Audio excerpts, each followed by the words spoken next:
Hey, everybody. Welcome to another podcast number 78 with Struggling Hunters. Um, I'd like to just throw out a huge shout out, a huge thank you to all those that are listening to us this far. We really appreciate it. To think that, that we do have people returning to listen to us and giving us their time. Um, we respect that, and we, get a little. It helps us to stay motivated to keep doing this and moving forward. Even though I think me and Eric were sitting here talking, and at one point, sometimes we're like, "Well, do we still?" I guess it hasn't been recently, but if we didn't see any success in doing this, would we still be doing it? And I think the answer to that is yes. So, it's just a benefit that you guys are out there listening to us, and two friends that are sitting here talking and trying to better themselves and hopefully help you become a better hunter as well. And then just throwing some stories in there to help you to laugh and maybe realize how we don't know what we're talking about, even though we act like we do.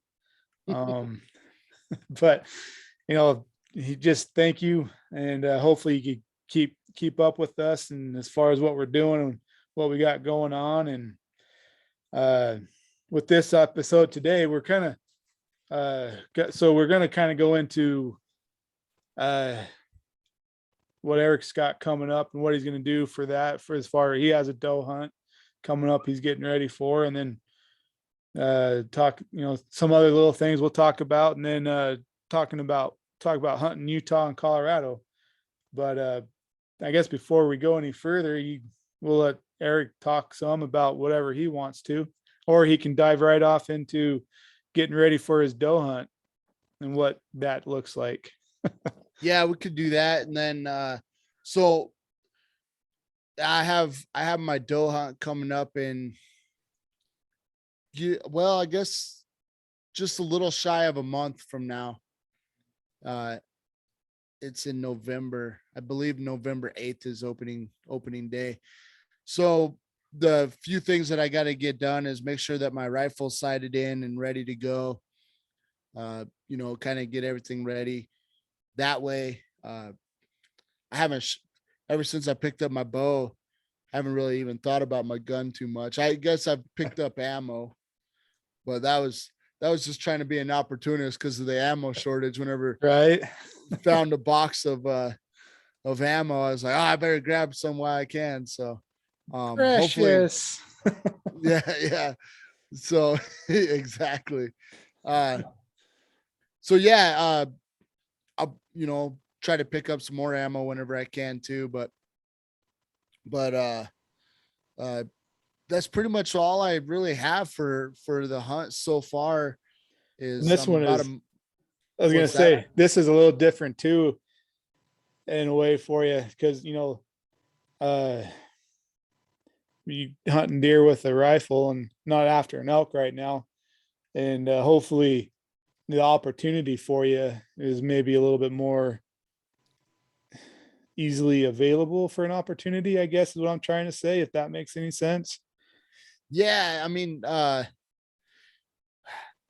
it's hard because I'm not trying to be cocky or too confident either, but I'm pretty sure that I'm gonna have some chances for success, I should say.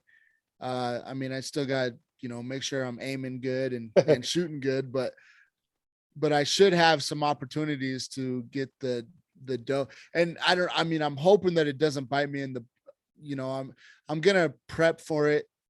I'm gonna do everything that I normally do to try to be at my best, but at the same time I'm like, I'm not going for a trophy buck or an elk. So in a you way, there's know like some pressure off of that. No, like, I guess when you have like a buck tag, or I should say an antlered tag, branch antlered tag, you, even if you're not in like the premium units where it's like not necessarily guaranteed, but you're, just your over the counter basic tag, but it's a branch antler. You're kind of like, oh, I'm going to go after the biggest one I can find.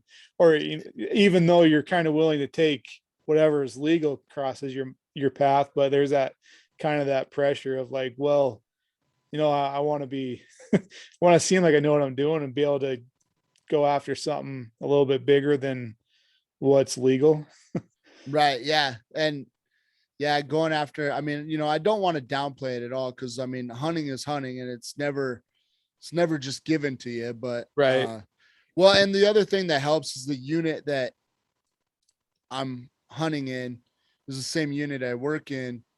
And so, you know, I kind of scout it all the time. So I kind of know where to go, if you will. And Yeah. this next month, I mean, I'm gonna be, every time I see a doe, probably mark it on my Onyx and kind of make sure that I, know where I'm going and what I'm going for. Um, so I'm pretty confident that I'm gonna be able to be able to fill my tag. I really hope that saying that though just does not backfire on me. I really could use some success under my belt this year. So, um, especially after my mishap with the elk. So, yeah, I gonna do my best and hope for the best. But yeah, that's what I got going on right now, and I'll probably talk more about it as I get a little closer and um, you know, uh, um, uh, talk about my prep or whatever. I'm probably just gonna drive to the area. I probably won't even stay the night, or go camping for Right. that hunt. So I'm just gonna do day drives up there until I get something and hopefully it all works out. But I'm excited for it. I'm I'm really excited for it because I'm really hoping for some success. So uh but yeah, even with that, man, yeah, it's gonna feel weird.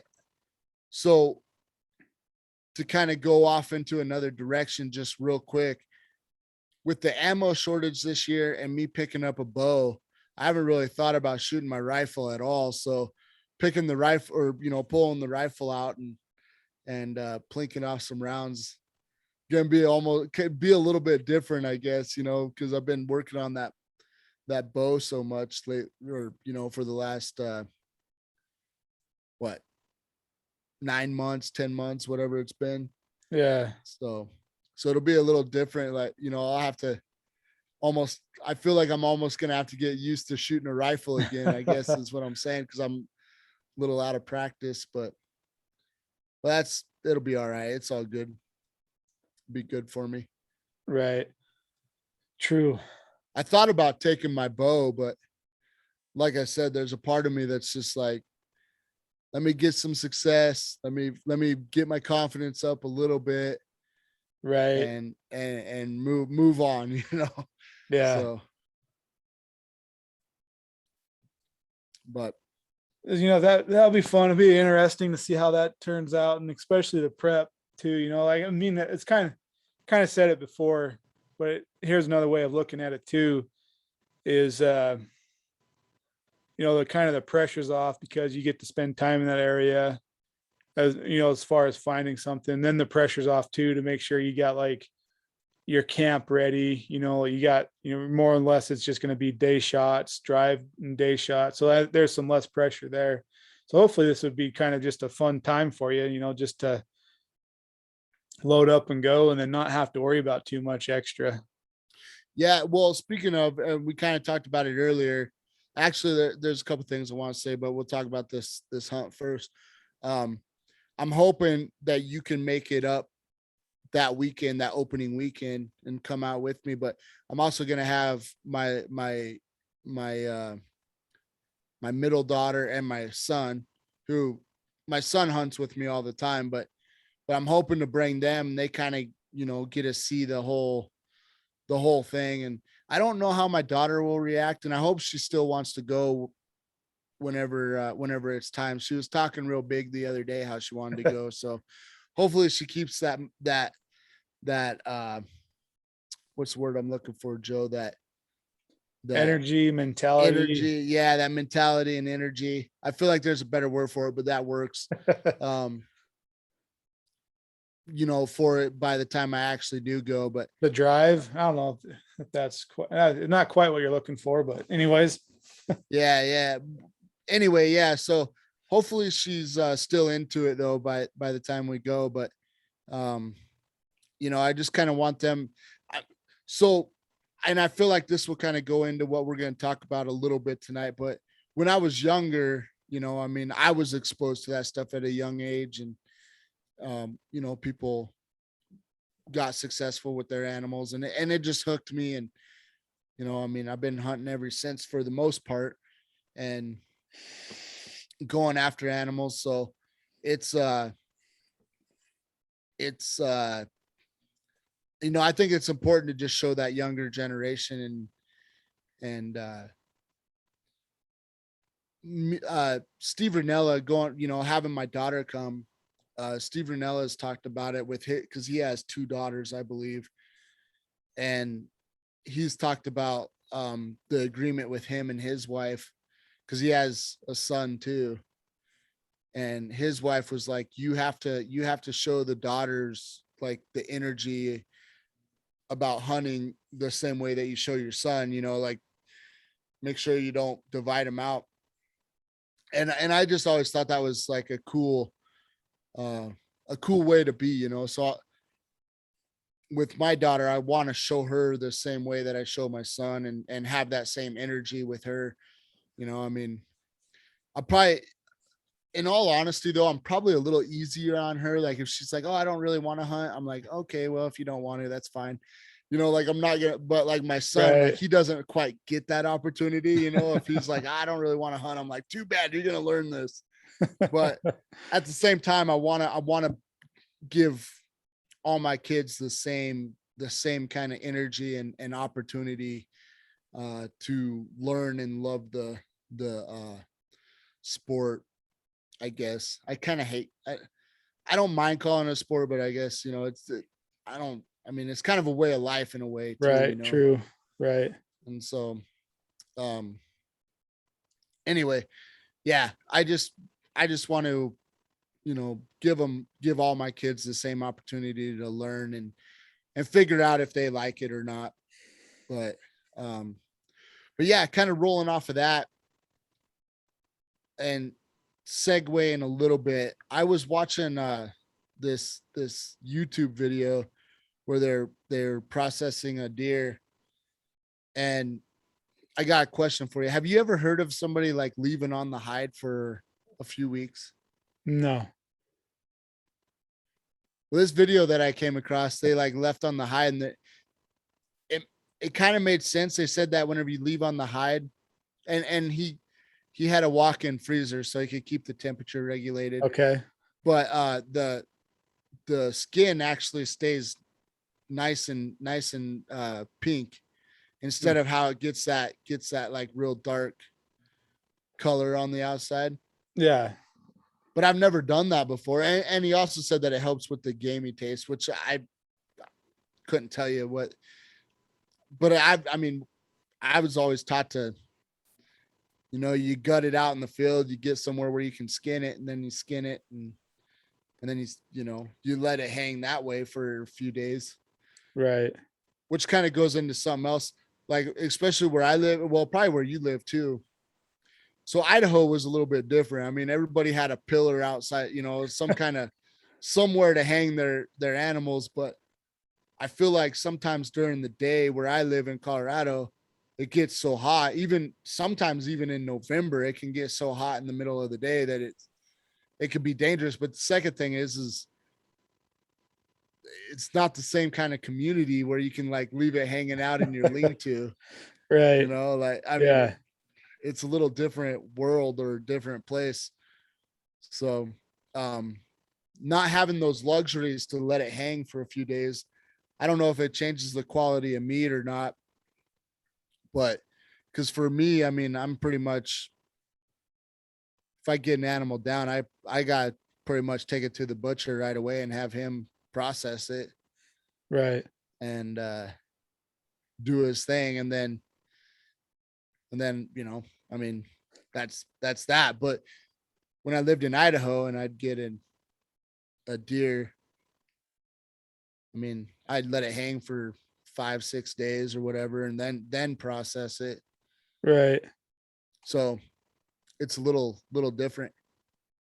And I'm pretty sure I've said it before, but I've never actually taken anything to the butcher. But I don't have my equipment. I don't have any of that equipment anymore. I mean, it's not much really. The biggest thing is just a meat grinder, Yeah. but I don't have one. So it's like, well, just take it to a butcher and have them deal with it. I guess I don't know. Yeah. Yeah. I get that. Yes. I'm kind of going down many rabbit holes right now but I don't know. I guess it's just all these little things that you think about. But my original point though was I was kind of taken back by leaving the hide on for Right. throwing it in the freezer and leaving the hide on for a week or however long he did it. But Yeah. Yeah. I don't know that I've ever really heard of anyone doing that, leaving the hide on to help cure it and to help preserve it, not preserve it, but just to help in the curing process. well, I, I was watching him do it and I was like, it looked harder. It looked harder to, you know, he he's a or he was like a professional butcher, but it looked harder in a way, like dealing with the hide because the hide was kind of falling apart a little bit because it was breaking down. Uh, And I was like, man, it's just I've just never seen that before and not used huh, to it. I mean, I'm sure it works, but yeah. yeah, I've just always done it one way, where you skin it, let it hang, and then you butcher it up, Right. like Yeah. You're correct. so. I don't know that I'd really ever do it myself though, to be honest with you. Not unless have to do some reading on it, but it's just one of those things that to me right now, it's just so foreign that I don't really see myself wanting to do it. I, yeah, I don't know. Yeah, I don't think it's the most popular way of doing it. I mean, it probably works or whatever, and I mean, more power to them. But yeah, I've just always kind of done it the one way. So for me, it's way foreign for me too. It doesn't make sense. But whenever I was watching the video and he was skinning away, I was looking at the meat and I'm like, well, it does kind of look fresher. It's been hanging for a while, but it does look. I mean, what he said, it looked pinker. Huh. But yeah, kind of going off of what I said earlier about like how whenever I was younger and having those opportunities to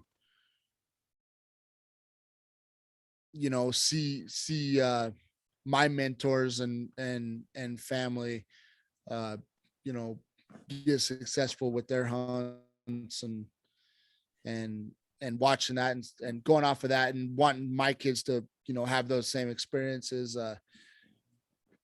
kind of slightly segue into what we were going to talk about, and the fact of how lucky we are in the areas that we've ended up. True. uh you know I ended up in Colorado for myself. I ended up in Colorado not really knowing much about Colorado either. Whenever I moved over here, I mean, I heard that it was good hunting area and stuff, but I didn't really know a lot about the areas, and I moved out here, for work, and that was really my main focus for a few years was just work and trying to figure that out, and not realizing how fortunate I was to have the kind of land around me that I do. And my biggest regret with living in Idaho was that I didn't enjoy some of those outdoor activities more and do more of it whenever why I live there. Salmon fishing is one of the bigger ones that, I mean, we were so used to it. Salmon Right. runs every year, and I mean, I went out a few times. Never really caught one myself, but just there was Yeah. salmon everywhere, and it Well, was like one of those things that you just never thought that it would not be there.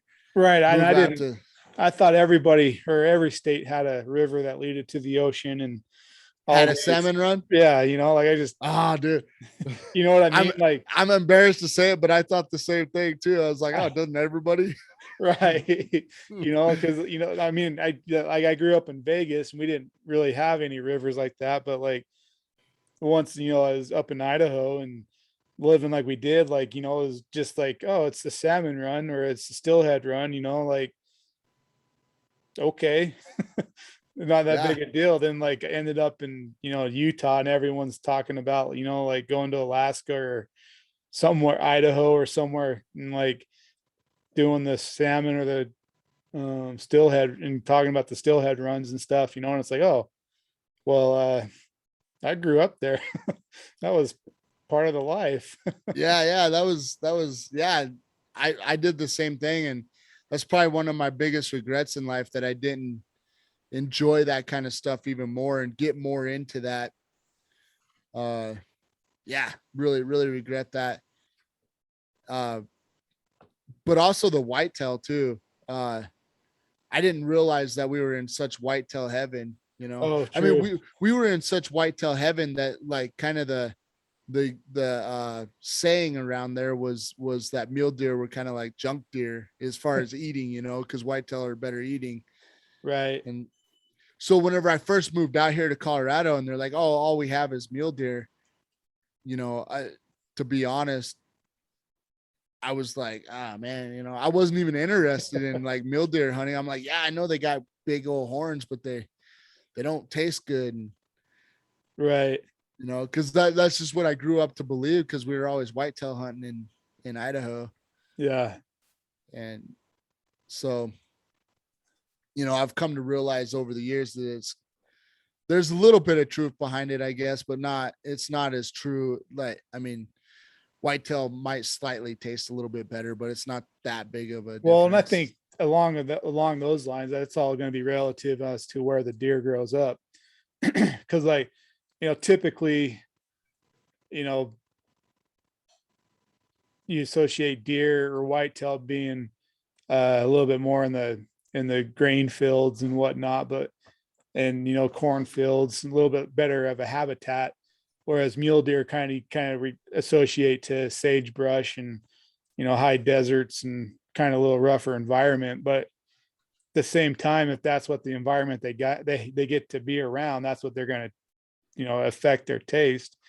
But Right. if a mule deer is in growing or is being growing up or is is raised itself around food plots or something, that's going to help the meat as well. So it's just all relative to what the deer has around it. Yeah. But kind of along those lines too of being lucky to, and as a struggling hunter and coming to understand all these what all kind of, I guess that term invokes, and struggling hunter, but is being lucky in a way of like Eric was saying, him being in Colorado and me in Utah, not no longer in Idaho, but still in good hunting states. People still drive from back east or wherever to come to either, it seems like either Colorado, Utah, Montana, or Idaho. Like those are kind of to me, it seems like those are the big states. But I looked up some numbers, and the for the and I'm sure some of those out there know, but Utah has an elk population of 81,000, and then Colorado has an elk population of 280,000. So it's just nuts to me that Well, I mean, 81,000, that's still a lot of elk. And I was kind of sitting here thinking as I was looking at the numbers, I was like, oh, 81,000, that's a lot of elk.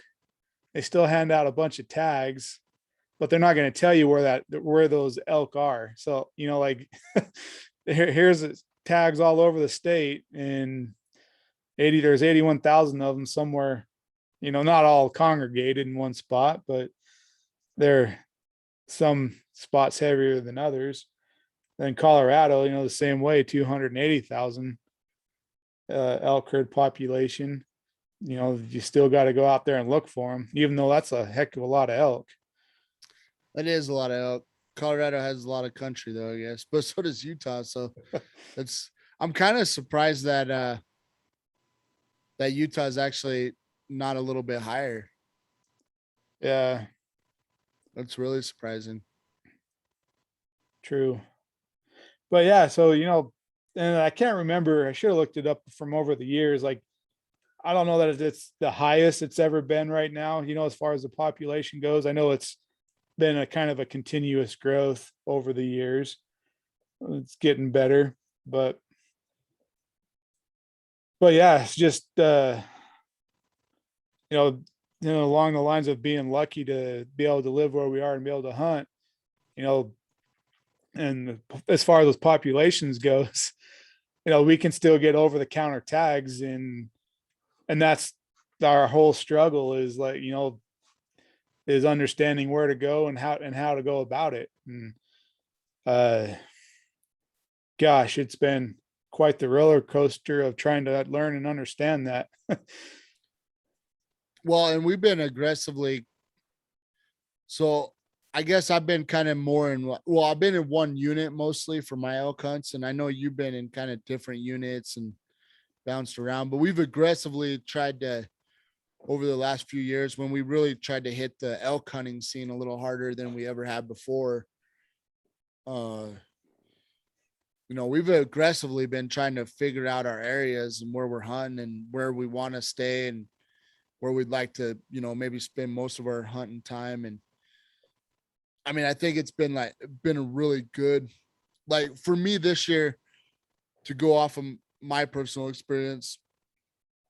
I feel like this year I finally found like some really good area where I'm like, oh, this is where I need to spend all my time and stop running around the mountainside trying to figure out where they're at. Like, this is where I need to be every year. Right. And I mean, I don't know. I guess it's always subject to change. I might have to move areas a little bit, but yeah, I feel like I kind of figured something out though, for sure. And then Right. hopefully next year I get an opportunity to seal the deal. And once I do that, it'll help me transfer to different areas whenever we start hunting different states and stuff down in the future, what we're planning on doing, Right. kind of find similar spots of where we found success already in our home states and transfer that information to other states that, like, well, this looks kind of a lot like what we hunt, you know. Right. But it's all been a learning process. And I mean, I Well, feel learning, like, sorry, didn't mean to cut you off. I'll say a learning process, and killing old habits and trying to form new habits. Like, that's been a huge struggle, or a huge hurdle, I guess, for me. Is as I've talked to other hunters and stuff, and like everyone's like, oh, I get in a situation and I really don't fully know what to do, so I kind of just fall back on what I don't really know what I'm doing, but I just like, well, I'm just going to go do this. But yet it's kind of the same thing they've done every year, but yet it hasn't brought them success. But it's just hard. Like, it's just hard to jump over those hurdles, to break those habits and force yourself into thinking like you haven't before, or maybe hiking further than you have, or I don't know exactly what those hurdles are. Well, I guess I kind of do, is mine is understand, like we talked about last week, is if you ain't seeing any elk sign, there's no elk there. Why you keep hunting it? And Yeah, that's probably a big lesson. but yet instead of just telling myself, well, if I hunt harder and hike further, I'm gonna run into them, which is probably true. But if you're not really seeing a bunch of, I don't know, a bunch of sign, then move. And then you know my other thing I ran into, I talked about, was one of my hurdles is I think I aggressively called or started bugling elk too early in the season and stayed on the bugle more than should have, and should have been cow calling. So, those are a couple of my hurdles that trying to understand is along those lines of changing myself to become a better hunter. Well, to kind of go off of that is, I feel like one thing that I learned this year is we've really worked hard on trying to learn all these little tips and tricks, and uh really trying to take it in, and so that way whenever we're out there in the woods, and I think they all help. I think everything helps, but I think for me anyway, when I have personal experience and I'm like, oh, this is what I need to, this is how you get where you want to go because of my personal experience. So like, there's a lot of podcasts out there. There's a lot of videos, a lot of elk hunting videos. There's a lot of, they're all over the map, but I think sometimes like you try to pick up all these ideas and you're like, okay, I think I can mimic what they did and try to find my success. But sometimes just having your own experience out there, Right. like you said, you felt like you were calling too much. I feel like during my hunt, I might have not have been calling enough most of those days, because it wasn't until my last day whenever I just let it all go. And that's whenever I had the most success. So I'm telling myself, I'm like, well, next year, especially toward those last couple weeks, I need to get aggressive and just call like a madman. Right. I mean, within reason, I guess. Right. Like, Right. but still, like I need to pick up the pace with my calling. And also probably not being afraid to at least cow call in the earlier part of the season. Right. Uh, yeah, I kind of think that might have changed a lot of things, but I was a little shy with my calling at first because I was trying to go off of the premise of, well, if I don't want to call until I hear other elk making noise. But the experience that I had this year, they were pretty quiet. The Right. only time that I really heard them going off was, I believe it was Sunday or Monday night. I think it was Sunday night uh, of my hunt, and they woke me up in the middle of the night, and I could hear them just going off. And I remember I was just like, I woke up and I heard them going off, and I'm like, oh yeah, tomorrow's gonna be great. And then they didn't make a peep. I mean, I didn't hear, there was no bugles during the day, and the rest of the week it was that way until that last day that I got activity. But yeah, so I going back to what I was saying though is, listening to us talk and picking up ideas from us, or, whether you listen to what not to do, because that's probably what we can teach you more of. But either what not to do or what to do. Like sometimes you just got to have that personal experience for yourself to really let it sink in and go, oh, this is what works for me, and just go from there. Right. So as we're sitting here talking, I was like, oh, that's kind of interesting. Note is like the what nots teach you the what do's. Yeah, it might be might be easier for us to teach what not to do sometimes. Right. But like, but if you learn from what you're not doing or what not to do is going to teach you what you need to do. Yeah. Yeah. But um yeah, so just, but again, to kind of bring that all back home is just having the opportunity and how lucky we are that we're able to do what we have been, even though we are not the greatest by any means, but we seem to have the passion for it and trying to learn it and get better at it, and which we are slowly. Yeah. I mean, I second that. I know we've had a few bad years whenever it comes to this elk. I mean, you saying those numbers about 280,000. I'm like, I couldn't got one this year. I couldn't do one, huh? Yep. That many elk out there in the woods, and I couldn't get one. Son of a gun.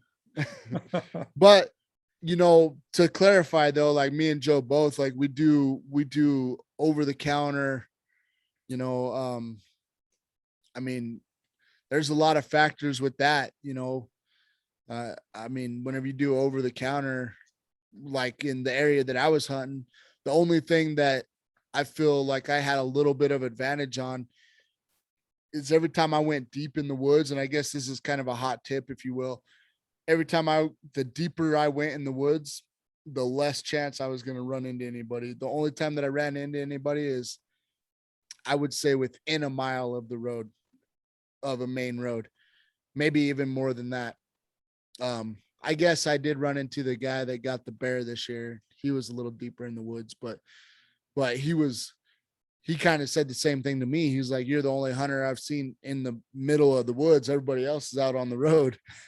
So I mean, I kind of took that thought and that premise, and I was like, oh, there's a lot of hunters that don't go that far in the woods. They go, half mile, and then they stop and they just hang out or whatever. And so I feel like there's kind of an advantage to going a little deeper and Right. Right. finding your success that way.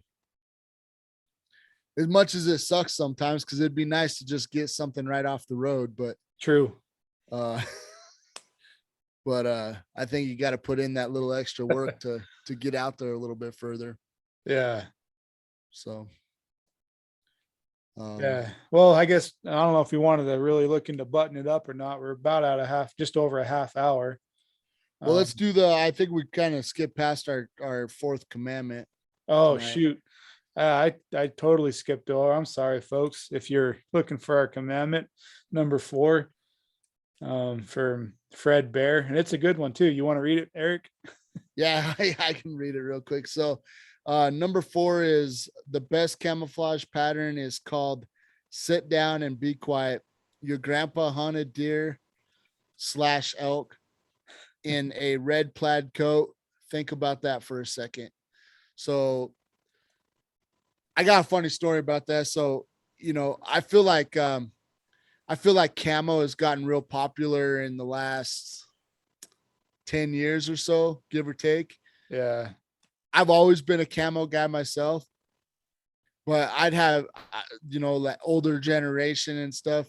They would make fun of me, and I'd be all camoed out, and they're like, "Well, you're all camoed out. That's why we're not seeing any elk today." They'd make fun of me for it, and and they had a point. I mean, a lot of people wore their flannels and red flannels and got plenty of elk and deer that way, and it's 100% true.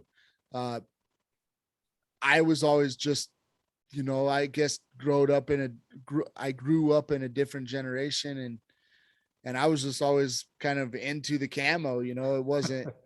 I mean, I get it, but now the thing today, though, like for the amount of walking that we do and the amount of getting around, I will say, like, having a decent pair of camo pants that are designed for hunting, uh I mean, it does make a difference. I True. mean, you got lighter, they're lighter material, they're they're stretchy, they're flexible, you know, that, I mean, it is what it is, but to go off of the fourth commandment there is yeah, it definitely, there's something to be said about kind of setting still, and it doesn't really matter exactly what color you have. Plus, most states are all required orange anyway, so Right.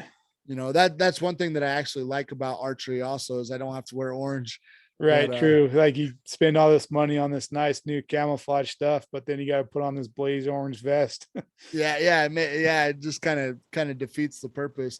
But speaking of, though, for my rifle hunts, I've been kind of gearing toward more solid colors for my rifle hunts for that reason, because I'm like, I got a big orange jacket on. Like, Well, yeah. And what's a like, camo pattern gonna do? exactly. I guess it does something because all I'll see is a floating solid color. But, um, but, like along those lines too, like in a way, if you think about it, like those plaid flannel colors, like usually they're red, but at the same time, a lot of those plaid colors were earth tones, or like not, but the plaid pattern is kind of a camouflage pattern within itself Yeah, in a yeah, weird way. yeah. So Well, I mean, I mean, like you said, most of them were red, but I mean, there's green and yeah, brown. right.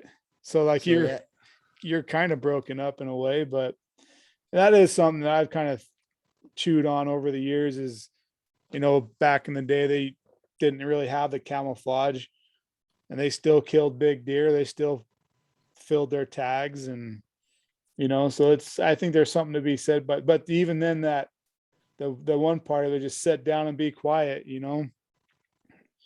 We're talking about beating the deer's senses, and then that's one way to beat their ears is just sit down and be quiet. Don't move yeah, if you're in a good area. I mean, if you're gonna sit down in the middle of the city and be quiet, you're not gonna come across any deer. But if you're where the elk are and you sit down and be quiet, it's gonna help your odds. which yeah, kind of goes to what I believe you said earlier about not seeing sign. I mean, so if you see like a bunch of sign, but you're not seeing anything right there, but you're still moving along, might be a good idea to actually sit still, be like, I see all this sign. I mean, I need to stay here for a while and see if something pops out, because there's all this fresh sign in here. Right. And you know, you might be surprised what pops out. So, True. but yeah, so that that's pretty much all I got. Yeah, I think that's all I got. You got That's anything? I'm good. I'm good with tonight. I, Okay, sounds good. Well, I'll get us out of here, I guess. Uh Everybody, thanks for listening to this point. Hey, if you like the show, if you're liking what we're talking about, uh, you know, give us a share. Something that me and Joe are gonna be working on, I think. We're gonna try to work on it is we're gonna meet up and do some fun YouTube videos, not necessarily podcast stuff, but well, maybe we could pop out a podcast while we're out there too. But anyway, regardless, we're gonna be doing some videos uh in the near future, which I think will be fun for our YouTube channel. So be on the lookout for that. Give us a share, you know, like, subscribe, do the whole thing.